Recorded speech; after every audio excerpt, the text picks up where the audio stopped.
Hi, everybody. Welcome to Elizabeth Chance podcast. And it's Busy Living Sober. And it is episode 328. And today's topic is Sober Curious. And I want to thank SoberLink for being my sponsor. We need to talk about alcohol recovery in the workplace. Talking about sobriety and proving it to your employer can be so difficult. And our friends at SoberLink want to help. If you need a reliable way to present documented proof of sobriety, if you need a place to go and get documented proof of sobriety to a boss or a loved one, SoberLink can help. SoberLink is a high-tech portable breathalyzer system that uses facial recognition technology to verify your identity, and it has unique sensors to ensure that no air sources are being used and sends results directly to your specified contacts. So there's no questioning whether or not you took the test and whether or not you altered the reporting. This is why SoberLink's remote alcohol monitoring system is considered the gold standard. Being in recovery from alcohol does not define the future of your career. Let SoberLink help. Learn more about SoberLink and request a $50 promo code by visiting www.soberlink.com/BLS for Busy Living Sober. And I will actually put that link in the description on this podcast. So if you have any question on how to get SoberLink or the $50 promo code, go visit my website. At elizabethchance.com or busylivingsober.com. Both places will take you to where you need to go to get this link. And there is no reason to be ashamed, right? But some of us are ashamed, and some of us were so ashamed that they even came up with the code Sober Not Ashamed and actually had a ton of shame, and that is me. And I was so ashamed. But getting this actual device is kind of smart, because if somebody questions you and says, wait a minute, you're not sober, I don't believe you. You have this tool that says, guess what? It's got my back. It just recorded me. I just breathed into it. It knows exactly, who I am. It was me. Look, here's the reporting. It says I'm sober. And I think it's brilliant. And we don't have to defend ourselves. It's just right there in plain text that you are sober. And I think it's huge. And a $50 promo code. I know it's expensive, so this is a huge thing to use and a huge gift.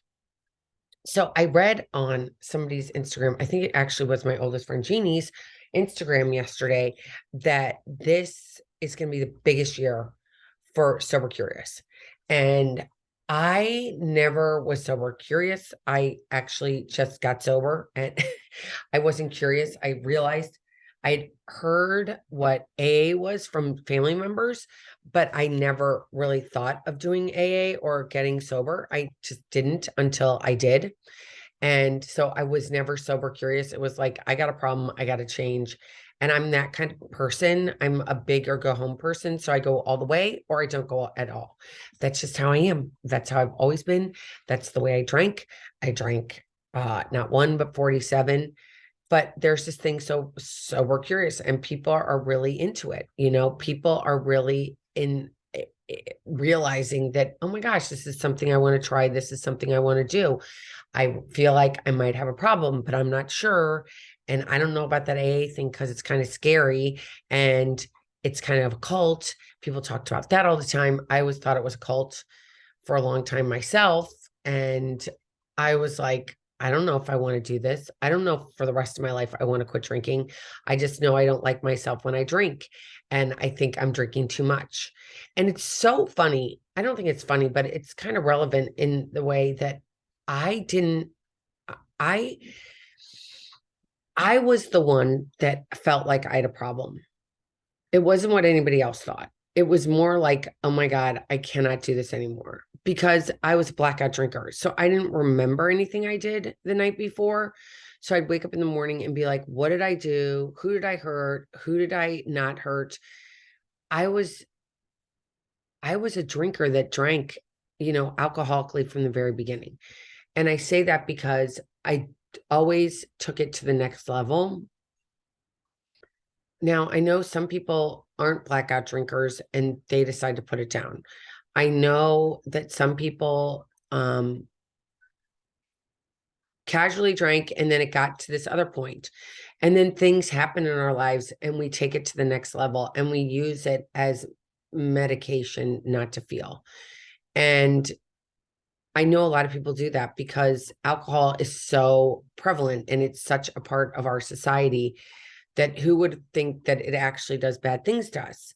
And in my course that I've been taking, my wellness course, the woman who runs the school actually, it was a nurse at Georgetown. And she said she doesn't know anyone that got breast cancer that wasn't a big drinker. And it's kind of interesting. Now, I don't know if that's true, but it's like every person, she said, that gets breast cancer, it's like it's associated with drinking. And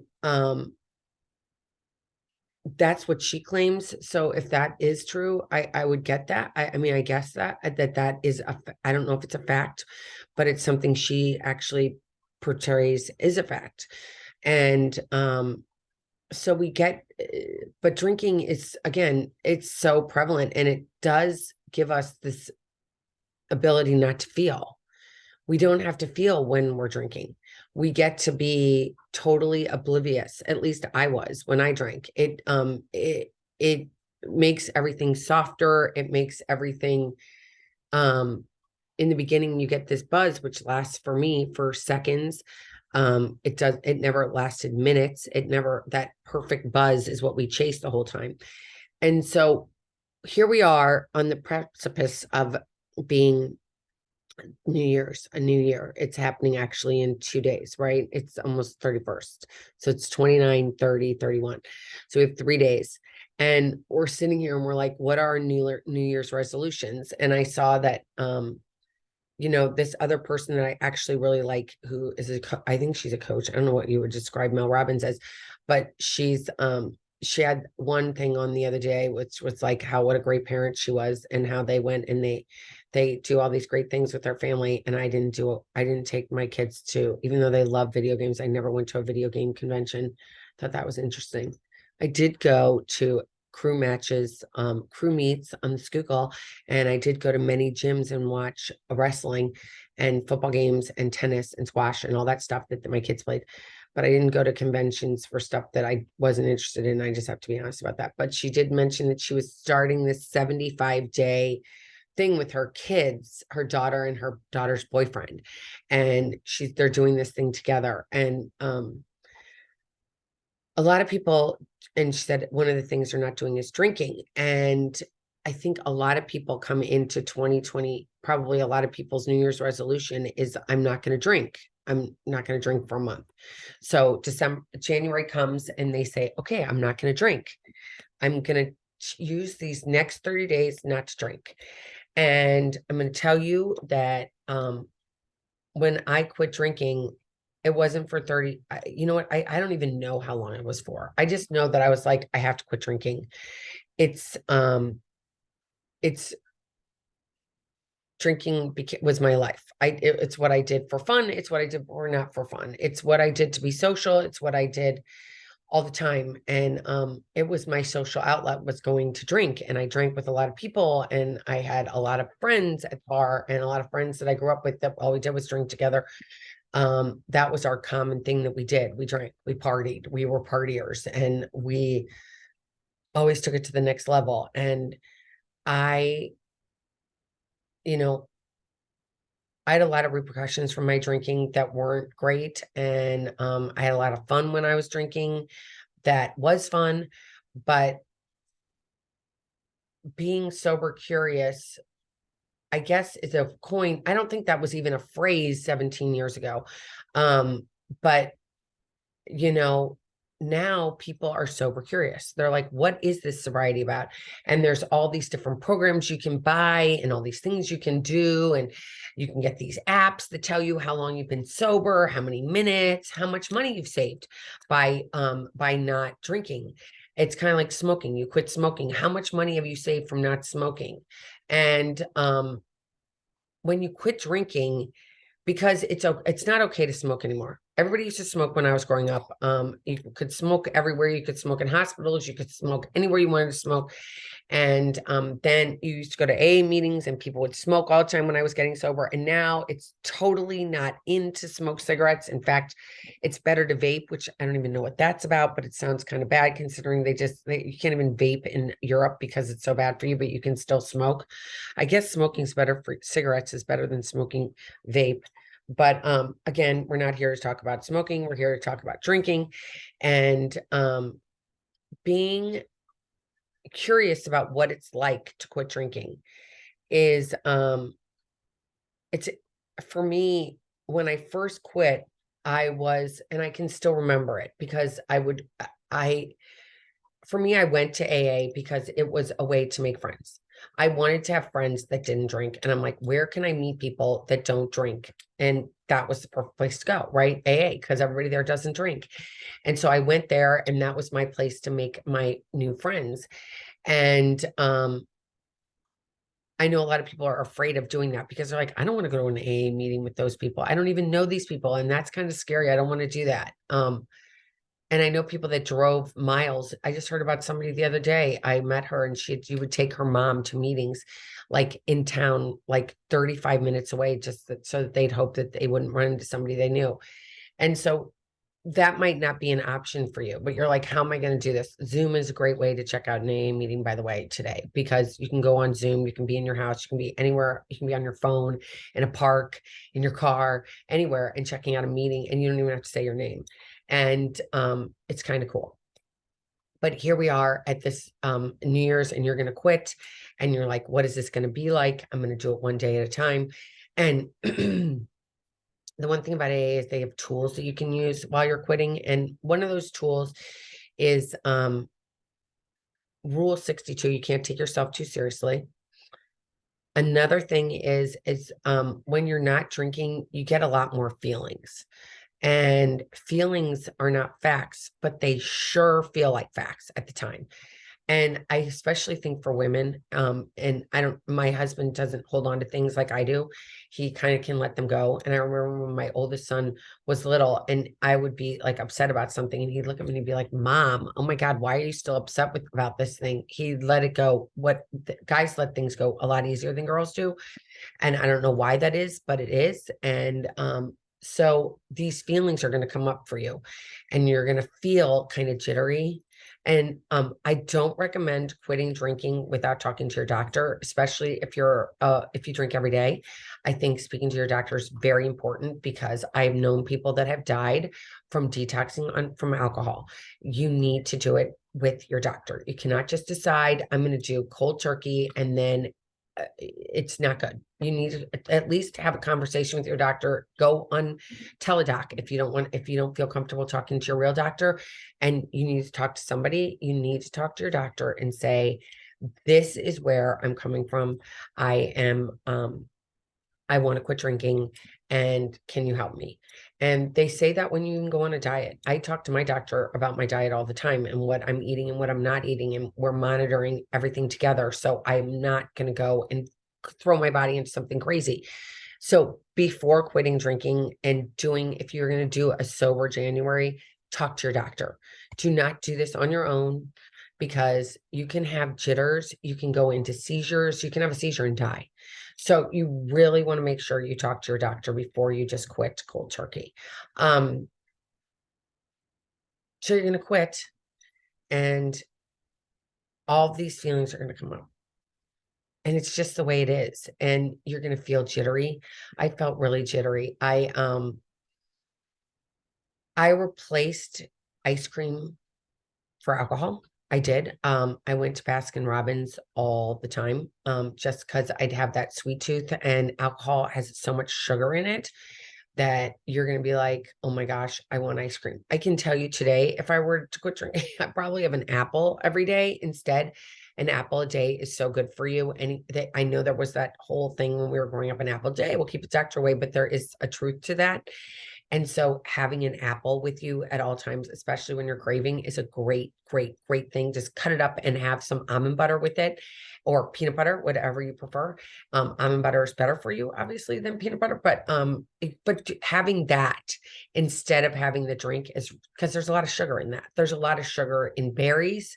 There's a lot of sugar in ice cream and candy bars. And I also am a big believer in whipped cream. I love whipped cream. So homemade whipped cream, so good with peanut butter and apple. You've got yourself a dessert there, and you're not having alcohol, and it's really good. I know that when I was first getting sober and I'd go to a party and they didn't have desserts, I'd be like, what, are you kidding me? You don't have a dessert at this party? What are you talking about? Who doesn't have dessert? Dessert is like the best thing. And especially if you're doing a sober session. And if you decide to quit drinking and you're like, I'm going to quit drinking, I'm going to quit eating flour, I'm going to quit eating carbs, I'm going to do all these things, you're going to set yourself up for disaster. I'm just going to tell you, you cannot just quit everything at once. It's too much. It's too much. We are so hard on ourselves, and we put all these restrictions on ourselves, and we're like, I have to quit this. I have to quit that. I have to quit this. I have to quit that. I'm not good at this. I'm not good at that. And we sign up to do this big thing. And this big thing, it just becomes too overwhelming, at least for me. And if I mess up, then I'm like, forget it. I'm done. I messed up. I'm already done. That's why with this drinking thing, I've had to do the drinking thing one day at a time from the very beginning, and still to this day. I might have just said I have 17 years, but I just do it one day at a time. Don't drink one day at a time. And some days it's going to be minutes at a time. You might go, okay, I haven't drank in 5 minutes. I haven't drank in 10 minutes. I have this craving. I want to have it. I don't want to have it. We have these things in our head, right? We've got this little guy that says, be good. And this other one says, be bad. And go have it. Go have it. And we can justify anything in our own brains if we want to. But really getting to that place where you're like, I don't want to do it. I have to tell you that I fell to my knees when I was getting sober. The morning I woke up and I was hungover, and those of you that know me personally know that I do not run. I still do not run to this day. I hate running. It's horrible. I will walk anywhere you want me to walk, but I don't run. But I went running this morning, and it was August 14th, 2006. And I went running on the beach, and it was hot as balls in New Jersey. Oh my God, it was so hot. And I went running on the beach, and I fell to my knees, and I said, God, please help me. I just cannot drink anymore. And he took away the craving. And I was sincere. I knew in my heart it didn't matter about my kids. It didn't matter about my family of origin. It just mattered about me. And I didn't want to wake up anymore feeling like shit. I'd woken up for so long, waking up feeling like, what did I do? What did I say? Who did I hurt? Oh my God, I don't remember. Oh my God, I've embarrassed myself again. And it was just me. And I remember coming home and telling my family I was going to quit. And they were like, you're going to quit? Like, you're not going to quit. You're like the partier to the end of the day, to the last breath. And I was like, no, I can't do it anymore. I just can't. I have to quit. And they were like, all right, all right. And I asked for some help. And I know as Americans, it's sometimes hard for just us to ask for help, because we're like, I don't want to ask for help. That shows weakness. I don't want anybody to really see my insides, right? It makes me look weak. When I was growing up, it was like, don't have feelings, just keep walking, shut up and do not cry and just keep walking. And doing that really put a big steel wall around my heart by not being my authentic self. It really made me feel sad because I wasn't being who I really was. I was shutting myself up to be what somebody else wanted me to be and not what I really wanted to be. It was really hard. And having that sense of like, I don't know who I am. I'm what everybody else wants me to be. I'm like a chameleon. You want me to hang out with the stoners? I hang out with the stoners. If you want me to hang out with the partiers, I'm going to hang out with the partiers. If you want me to hang out with the prudes, I'm going to hang out with the prudes. If you want me to hang out with the people that fit in the square box, I'm going to go do it. But when you're doing that and you're being what everybody else wants you to be, you have no idea who you are. I had no idea who I was. I did what everybody else wanted me to be. I felt like my whole life was a checklist, right? I was like, all right, graduate from high school, check. Go to college, check. Marry the right guy, check. Move into the right neighborhood, check. Move into the nicest house, check. Have the nicest car, check. Have the biggest bank account, check. Have this many kids, check. Take your kids to the right schools, check. Have your kids graduate from high school, check. Have your kids go to college, check. Have your kids get married one day, check. Have everybody get like each other, check. Well, guess what? It doesn't always work out like that. I can't go and do the checks. I tried. My first husband and I didn't make it. We made it not even 10 years. My marriage only lasted not even 10 years. We were both alcoholics. It was doomed for not greatness. It was doomed to go in the shitter, and it did. And I had to deal with that feelings like, oh my God, I'm a loser. I got divorced. Oh my God, I'm a loser. I split my family apart. Oh my God, those feelings overwhelming. Drink, drink, drink, drink, drink, drink, drink, drink, drink, drink, drink. You know, I know people who have lost their loved ones. They've lost their spouses, and this is not how their story was supposed to go. They were not supposed to be alone. And I feel alone, and I'm going to drink, drink, drink, drink, drink, because that feeling, it's this hole in our soul is what the drinking does. It's this hole that we try to fill, this hole that we just feel not adequate. We aren't fitting. We're not fitting. I don't fit in the group with the people that are married. I don't fit in the group that the people that are, divorced. I just fit in this. I'm a widow and I don't fit, or I am divorced and I don't fit with the divorcees. I can't drink, or I go out and I drink and I do things that I don't like. And it feels awful. It feels awful. Those feelings that we judge ourselves. And so when we get sober, at least for me, I spent a lot of time in the past when I was getting sober, thinking about things that I wish were different. I could have done this differently. I would have done this differently. I wish I had done this differently. I wish I wasn't an alcoholic. I wish I didn't pick up that first drink. I would have picked somebody different if I were sober. I could have done something differently. But I realized after a while that doing this wishing and coulda and shoulda and woulda and I was putting this judgment on myself because there was no money that was going to take me back to change what I had done in the past. Nothing was going to change that. I was never going to be able, I still to this day cannot go back to 8 months ago and wish that I'd shown up at a situation differently. I showed up as me, my authentic me. And not everybody's going to like us. It's okay. Not everybody's going to like us.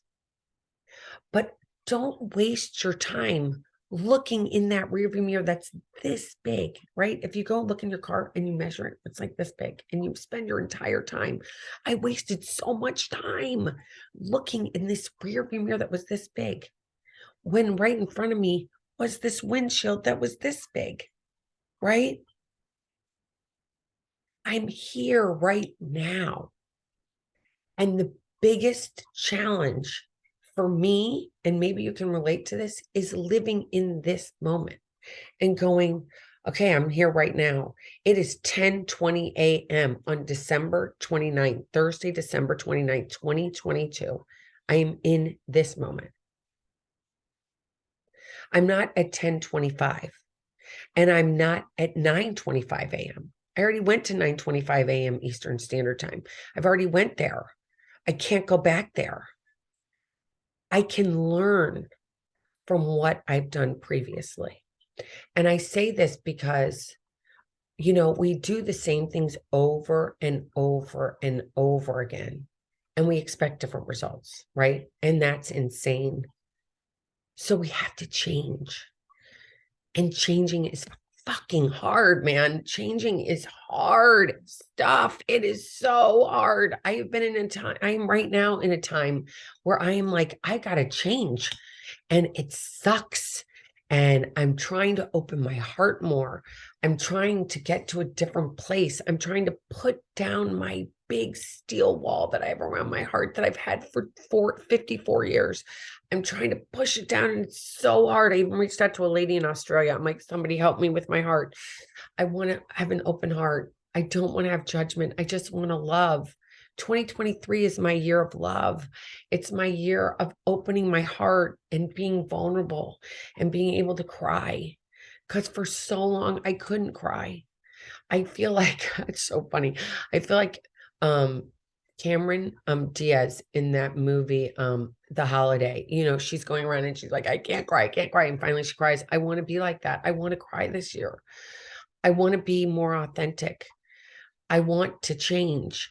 And as I mentioned, this change is hard. And so if you're going to tell me that you're going to change, you're not going to drink, I think that's a big enough thing to change. Okay. If you've been drinking for a long time and that's been your out, and you're going to say, I'm going to do Sober Curious for January, that's all you need to do.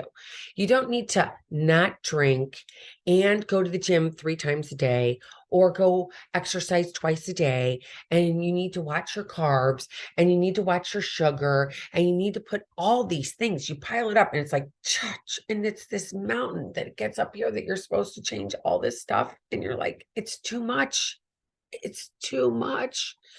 It's exhausting. We sometimes just have to go, okay, it's too much.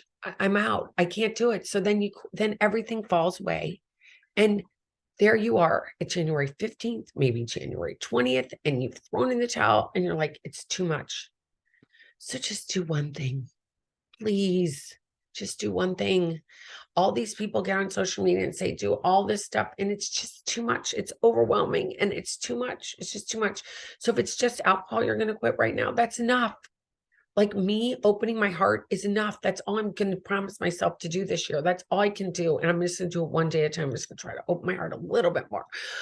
Let that down a little bit more. Be a little more honest each day. Just let it down, and know that I don't fit in a box. That's me. I don't fit in a box. I am not a box fitter. I do not fit in a box.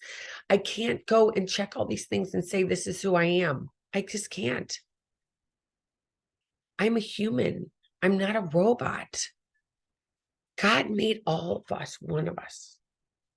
We all have strengths and we all have weaknesses.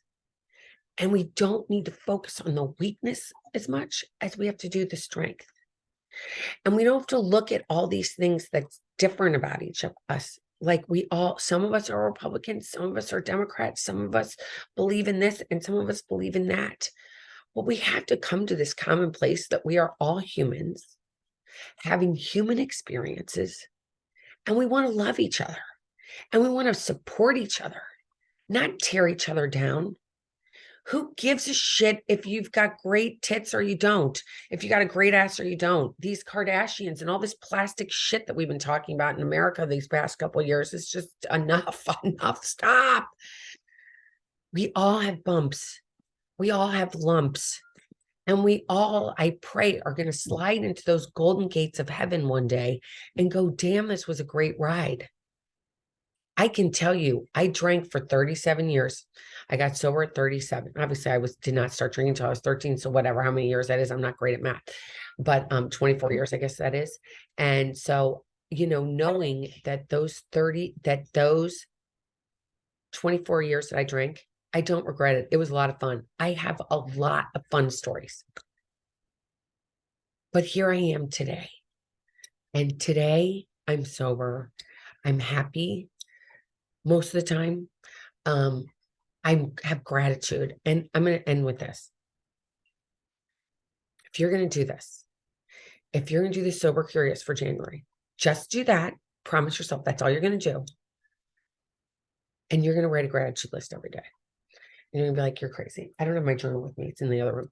But keep your journal. Go buy a journal. Go buy a journal that you like, that you're gonna find joy in writing in every day. Now, I don't like little squares on calendars because I write too big. I want a nice, nice, nice spiral. I'm like into spiral. Like I have it's like, I think it's whatever. It's an 8x4. I don't know what it is, but I have this nice journal that I got at Home Goods. It was on clearance for $6.99, and I write in it every day. And so write in it every day and write what you're grateful for. And sometimes it might just be that you can see, that you can hear, that you have feet, that you have the ability to listen today, that you didn't drink that day. Whatever it is, write those 5 things you're grateful for. And before you go to bed, I have a separate journal that's next to my bed. And before I go to sleep, even though it's a pain in the ass because I'm so tired when I get into bed, but I do it anyway. I write what I'm worrying about right then, because I know if I keep worrying about it, I'm going to take it to bed with me and I'm not going to sleep well. You want to sleep well. So put it down, whatever's bugging you, before you go to sleep, and just write thank you. If you believe in God, say thank you, God. If you don't believe in God, just say thank you to the universe. Okay. But say thank you to somebody. Please, in the morning, please keep me sober. Please. And thank you. I'm grateful for these 5 things. And before you go to bed, this is what's bugging me. And thank you. That's it. And see how you feel. So this sober curious thing that you're going to try is just going to be one day at a time. It's not going to be a week. It's not going to be a month. Just do January 1st and see how that feels. And then go to January 2nd and see how that feels. You just eat a sandwich one bite at a time. You don't eat the whole entire sandwich, do you? Because it doesn't fit in your mouth. Do this.